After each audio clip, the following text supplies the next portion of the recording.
जननी वैसे ही नहीं कही जाती है। जो जज्बा और जो उत्साह आपका मैं देख रहा हूं, मैं रात्रि से ही देख रहा था कि वैशाली के लालगंज की में क्या स्थिति है। मुझे बताया गया बारिश पड़ रही है। मैंने 3 बार कार्यक्रम स्थगित किए, लेकिन डॉक्टर महेंद्र सिंह जी कहते थे कि आप आइए, वहां के लोग जरूर आ जाएंगे। और बहनों और भाइयों, मैं अभी 1 घंटे पहले सिवान में था। सिवान में जब मैं पूछ रहा था क्या स्थिति है, तो बताया गया मूसलाधार बारिश है। लेकिन बहनों और भाइयों, हजारों की संख्या में आपकी उपस्थिति इस बात को साबित करती है कि यहां पर जो कीचड़ है, इस पर भारतीय जनता पार्टी के प्रत्याशी संजय कुमार सिंह के द्वारा कमल खिलाने का काम आपके द्वारा इस बार फिर से करेंगे।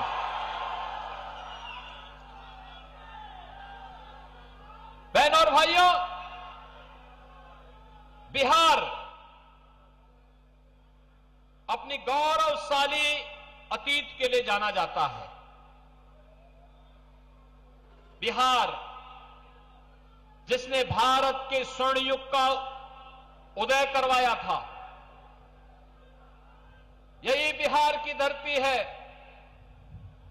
चंद्रगुप्त और मौर्य और चाणक्य की जोड़ी ने भारत को दुनिया की सबसे बड़ी ताकत के रूप में स्थापित किया था। दुनिया की कोई ताकत भारत पर हमला करने का दुस्साहस नहीं कर पा रही थी। सेल्यूकस ने कुछ दुस्साहस किया था, चंद्रगुप्त मौर्य ने उन्हें वो मात दी कि उसको अपनी बेटी भी चंद्रगुप्त मौर्य को देनी पड़ी थी। बहनों और भाइयों, वही भारत के स्वर्ण युग को स्मरण कराने वाली वह बिहार की धरती और वैशाली, तो भारत को, लोकतंत्र को, दुनिया के अंदर लोकतंत्र कैसे होता है, ये बिहार ने दिया, इस वैशाली की धरती ने दिया। इस धरती ने 24वें तीर्थंकर भगवान महावीर को भी जन्म दिया। यह धरती वही धरती है जिसने दुनिया के प्राचीन विश्वविद्यालयों में एक नालंदा का विश्वविद्यालय दिया। और यह वह धरती है विकास कैसे होता है। चंद्रगुप्त मौर्य के समय उत्तर पथ और दक्षिण पथ आज के नेशनल हाईवे के समरूप आज भी हम सबको स्मरण कराते हैं। देश की स्वाधीनता आंदोलन के दौरान वीर बाबू कुंवर सिंह ने इसी बिहार की धरती से औरंगजेब के छक्के छुड़ाने के काम किए थे। आजमगढ़ तक जाकर के उन्होंने मुगलों को और अंग्रेजों को पीछे जाने के लिए मजबूर कर दिया था।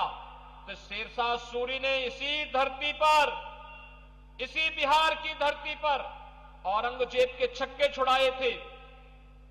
वीर बाबू कुंवर सिंह आरा से लड़ते लड़ते और उत्तर प्रदेश के आजमगढ़ तक पहुंच गए थे। अंग्रेजों को पीछे हटना पड़ा था। परिणाम था भारत उस समय इस बात का एहसास कर सकता था कि अब देश की गुलामी ज्यादा दूर नहीं। बहनों और भाइयों, ऐसी वीर भूमि को मैं कोटि कोटि नमन करता हूं। और आज तो हमारा सौभाग्य है, भारत की एकता के शिल्पी लौह पुरुष सरदार वल्लभ भाई पटेल की 150वीं जयंती का कार्यक्रम भी आज है। पूरे देश के अंदर राष्ट्रीय एकता दौड़ चल रही है। रन फॉर यूनिटी प्रधानमंत्री मोदी जी के नेतृत्व में लौह पुरुष सरदार वल्लभ भाई पटेल का स्मरण करते हुए, उन्हें नमन करते हुए, उन्हें विनम्र श्रद्धांजलि अर्पित की जा रही है। लौह पुरुष सरदार वल्लभ भाई पटेल जब ब्रिटिशर नहीं चाहते थे कि भारत एक रहे, केवल पाकिस्तान ही नहीं बल्कि भारत को कई टुकड़ों में बांटने की उनकी मंशा को धूल दूषित करने का काम किया था लौह पुरुष सरदार वल्लभ भाई पटेल ने। बहन और भाइयों, उस समय कहते हैं दो ऐसी रियासतें थी, हैदराबाद का निजाम और जूनागढ़ का नवाब, जिसने कहा कि हम भारत गणराज्य में शामिल नहीं होंगे। लौह पुरुष सरदार वल्लभ भाई पटेल जी ने कहा कि भारत गणराज्य में हम बीच में कुकुरमुत्तों की तरह कोई किसी भी ऐसे इस्लामिक राज्य को नहीं उगने देंगे जो भारत को हमेशा डसता रहेगा, नहीं उसको पनपने देंगे। तुम्हें भारत गणराज्य में शामिल होना होगा, या अपना बोरिया बिस्तर लेकर के यहां से 9-2-11 हो जाओ। और बहन और भाइयों, निजाम को भी और जूनागढ़ के नवाब को भी छोड़ने के लिए मजबूर होना पड़ा था और वे पाकिस्तान भाग गए थे। बहन और भाइयों, ऐसे भारत माता के महान सपूत लौह पुरुष सरदार वल्लभ भाई पटेल की 150वीं जन्म जयंती का पावन कार्यक्रम है। उनकी स्मृतियों को मैं कोटि कोटि नमन करते हुए विनम्र श्रद्धांजलि अर्पित करता हूं। यह बिहार की धरती है जिसने भारत के संविधान सभा के अध्यक्ष, भारत के प्रथम राष्ट्रपति राजेंद्र बाबू को जन्म दिया। यह बिहार की धरती है जिस बिहार की धरती ने लोकनायक जयप्रकाश नारायण को जन्म दिया, कर्पूरी ठाकुर को जन्म दिया, बाबू जगजीवन राम को जन्म दिया। यह बिहार की धरती है जिसने महात्मा बुद्ध को ज्ञान प्रदान करके उन्हें सिद्धार्थ से महात्मा बुद्ध के रूप में लोक कल्याण के लिए समर्पित करवा दिया था। ऐसी धरती को कोटि कोटि नमन करते हुए आज जब चुनावी समर में एनडीए के प्रत्याशी के पक्ष में आपसे आह्वान करने के लिए मुझे आना पड़ा, मैं विश्वास नहीं कर सकता था कितनी मूसलाधार बारिश के बावजूद भी मुझे अवसर मिलेगा और ये हजारों की संख्या में जन सैलाब यहां पे आकर के इस कार्यक्रम में एनडीए के प्रत्याशी को अपना आशीर्वाद दे रहा होगा। यानी 3 बार कार्यक्रम स्थगित हुआ। मैं जब लखनऊ से चला, मुझे बताया गया कार्यक्रम नहीं हो पाएगा। मैं वहां से गोरखपुर आया, गोरखपुर में मुझे बताया गया कि वैशाली का कार्यक्रम तो होना संभव है क्योंकि पानी लगा हुआ है। मैं जब वहां से भी सिवान पहुंचा, लोगों ने कहा बारिश चल रही है। डॉक्टर महेंद्र सिंह जी ने कहा कि नहीं, बारिश हो चाहे तूफान हो, यहां की जनता मानने वाली नहीं है, आपको आना है और आकर के यहां की चुनावी सभा में जनता जनार्दन का आशीर्वाद भारतीय जनता पार्टी और एनडीए के प्रत्याशी को संजय कुमार सिंह को दिलवाना ही दिलवाना है। तो मैं वहां से चला और आप सबको मैं जानता हूं, आप जितने भी लोग यहां हजारों की संख्या में खड़े हैं, सब 1-1 फुट पानी में खड़े हैं। आपके कपड़े भीग रहे हैं, आप पानी के ऊपर खड़े हैं। इस सब के बावजूद आपका उत्साह बताता है आपकी ये मेहनत अवश्य इस कीचड़ से कमल खिलाने का काम करेगा और बिहार के अंदर एनडीए की सरकार को फिर से बनाने का काम करेगा। बहनों और भाइयों, मैं आज के इस अवसर पर केवल आपसे एक बात कहना चाहूंगा। जिस बिहार के पास अपनी गौरवशाली अतीत हो, वह बिहार क्यों अपनी पहचान के लिए मोहताज हुआ था? 2005 के पहले क्या स्थिति थी बिहार के अंदर? क्या स्थिति थी बहनों और भाइयों? हर बिहार का नौजवान 2005 के पहले अपनी पहचान के लिए मोहताज हो चुका था। किसान पलायन कर रहा था, नौजवान बेरोजगार था, व्यापारी का सरेआम हत्या होती थी। कौन नहीं जानता है बिहार सरकार के मंत्री के रूप में श्री बृजबिहारी प्रसाद जी के साथ क्या घटना घटित हुई थी? बहनों और भाइयों, बिहार की इस स्थिति को देख करके हम लोगों को भी लगता था कि अगर बिहार ऐसे ही रहा तो फिर कैसे काम चलेगा, क्या होगा भारत का? बहनों और भाइयों, आज सुखद अनुभूति होती है जब बिहार अपने गौरव पर फिर से पुनर्स्थापना करने के लिए उतावला दिखाई देता है, संघर्ष करते हुए आगे बढ़ता है। नीतीश बाबू के नेतृत्व में पिछले 20 वर्ष में बिहार ने सुशासन की जो नींव सुदृढ़ की है, अब उस सुशासन की सुदृढ़ नींव पर एक बड़ी इमारत खड़ी करनी है और उस बड़ी इमारत को खड़ा करने के लिए विकसित बिहार की संकल्पना के साथ आज हम सब आपके बीच आए हैं। बहनों और भाइयों, भारत दुनिया की सबसे बड़ी ताकत बना तब जब बिहार एक ताकत बना था। भारत विकसित होगा तब जब बिहार विकसित होगा। भारत आत्मनिर्भर होगा तब जब बिहार आत्मनिर्भर होगा। और उस आत्मनिर्भर और विकसित बिहार के लिए हमें अच्छे लोग चाहिए, अच्छे जनप्रतिनिधि चुन करके भेजने होंगे। याद करिए, अच्छी सरकार आती है तो विकास होता है। पिछले 20 वर्ष में बिहार में स्कूल कॉलेजेस बने हैं, कनेक्टिविटी बेहतर हुई है, रोड की कनेक्टिविटी, रेल की कनेक्टिविटी, पब्लिक ट्रांसपोर्ट की, मेट्रो की सुविधा, इनलैंड वाटरवे की, एयर कनेक्टिविटी की, इंजीनियरिंग कॉलेज, मेडिकल कॉलेज, ये सभी बने हैं, लगातार बन रहे हैं। लेकिन अब इससे आगे की लड़ाई प्रारंभ होती है। इससे और मजबूती के साथ आगे बढ़ाने का काम सौभाग्य से देश के अंदर दुनिया का सबसे लोकप्रिय नेता श्री नरेंद्र मोदी जी के नाम पर देश के प्रधानमंत्री के रूप में हम सबके गौरव को आगे बढ़ाने का काम कर रहे हैं।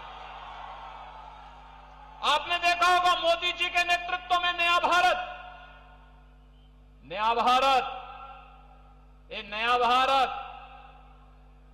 झुकता नहीं है, रुकता भी नहीं है, दिखता भी नहीं है, और अगर कोई आंखें दिखाता है तो उसकी आंखों को निकाल करके ठिकाने लगाने का काम भी करता है।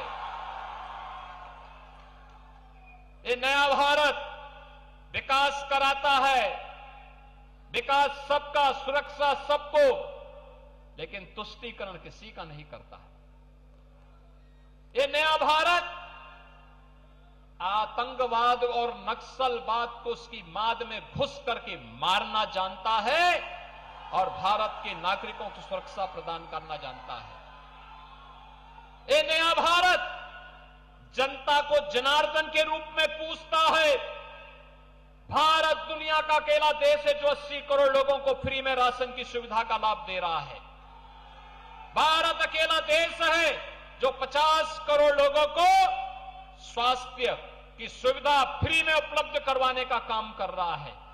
भारत दुनिया का अकेला देश है जो 46 करोड़ लोगों के खातों को बैंक में खोल करके उन्हें भ्रष्टाचार मुक्त व्यवस्था देने का काम कर रहा है। भारत अकेला देश है जिसने हर गरीब के घर में शौचालय बनाने का काम किया है। भारत अकेला देश है जिसने हर गरीब की सिर को ढकने के लिए एक छत प्रदान करने का काम कर रहा है। यह काम कांग्रेस भी कर सकती थी, यह काम आरजेडी भी 15 वर्ष में कर सकती थी। मोदी जी ने तो 10 वर्ष में कर दिया। आरजेडी को 15 वर्ष मिले थे, 15 वर्ष में आरजेडी ने नहीं किया। आज जब ये लोग आए हैं, इंडी गठबंधन कांग्रेस आरजेडी के रूप में आपके बीच में आई है, बहनों और भाइयों, ये तो आए हैं इसलिए सत्ता में आएंगे, माफिया राज ये लोग लेके आएंगे, गरीबों को मिलने वाले राशन पर डकैती डालेंगे, बेटी और बहन की सुरक्षा पर सेंध लगाएंगे, व्यापारियों को लूटेंगे। लेकिन एनडीए ये नहीं होने देगा, बीजेपी और एनडीए का गठबंधन ये नहीं होने देगा। आप देखते होंगे यूपी के अंदर, उत्तर प्रदेश के अंदर विरासत भी और विकास भी, माफिया के साथ कैसे व्यवहार होता है। और यूपी का बुलडोजर जब चलता है ना, तो माफिया के कचमूर को निकाल करके सड़कों को बनाने का काम करता है और उनकी संपत्ति को जब्त करके गरीबों के लिए आवास भी बनाने का काम करता है। बहनों और भाइयों, ये कांग्रेस और आरजेडी राम मंदिर का विरोध करते हैं। आपने देखा होगा कांग्रेस कहती थी कोर्ट में कि राम हुए ही नहीं, आरजेडी राम मंदिर के रथ को रोकती है। इनका पार्टनर्स उत्तर प्रदेश के अंदर राम भक्तों पर गोली चलाती है, लेकिन गोली की परवाह के बगैर, डंडों की परवाह के बगैर राम भक्त बोलता था कि रामलला हम आएंगे, मंदिर वही, और राम मंदिर बन गया ना, भव्य राम मंदिर। और अयोध्या में राम मंदिर होगा तो सीतामढ़ी में मां जानकी का मंदिर भी होगा। और यह काम भी एनडीए की सरकार कर रही है, प्रारंभ हो चुका है। एनडीए की डबल इंजन की सरकार है, तो अयोध्या से सीतामढ़ी के लिए 6,155 करोड़ रुपए की लागत से बेहतरीन कनेक्टिविटी के लिए सड़क के निर्माण के कार्य को भी आगे बढ़ा दिया गया है। आज बिहार में बहनों और भाइयों, जब एनडीए की सरकार है तो विकास भी है और सुशासन की सुदृढ़ नींव पर एक बेहतर भविष्य की आशा के साथ हम कार्य कर सकते हैं। और इसीलिए मैं आज आप सबसे कह रहा हूं, बहनों और भाइयों, ये तो किसी भी चुनाव की सबसे बड़ी गारंटी होती है कि अगर राहुल गांधी प्रचार में आ गए तो मान के चलिए कि एनडीए की विजय सुनिश्चित है, सुनिश्चित है। और यही कहने के लिए आज मैं आपके पास आया हूं। एनडीए ने बीजेपी के रूप में संजय कुमार सिंह को लालगंज विधानसभा क्षेत्र से प्रत्याशी बनाकर के आपके बीच उतारा है। वे एक लोकप्रिय नेता हैं, जुझारू हैं, आपका आशीर्वाद उनको पहले भी प्राप्त हुआ है और फिर से आपका आशीर्वाद उनको प्राप्त होगा ना? सहमत है ना? सभी लोग जो सहमत हैं दोनों हाथ बढ़ा करके बात करके मुझे बताओ। सभी लोग सहमत हैं ना? जहां तक मेरी आवाज जा रही है, आप सहमत हैं ना? विरासत और विकास की इस राजनीति को आगे बढ़ाने के लिए और विकसित बिहार के लिए संजय कुमार सिंह को आपका आशीर्वाद प्राप्त होगा ना? सभी का आशीर्वाद प्राप्त होगा। लेकिन यह आशीर्वाद तब माना जाएगा जब आप चुनाव तक घर घर जाकर के इंद्रदेव के इस कीचड़ में कमल खिलाने का काम करेंगे। करेंगे ना? करेंगे ना? करेंगे सब लोग? सहमत हैं? विकसित बिहार बनना है ना? विकसित भारत का निर्माण करना है ना? तो उस विकसित भारत के लिए, विकसित बिहार के लिए एनडीए सरकार जरूरी है और इसके लिए संजय कुमार सिंह लालगंज से जरूरी है। इसी की अपील करते हुए आप सब मेरे साथ बोलेंगे, भारत माता की, भारत माता की, भारत माता की जय।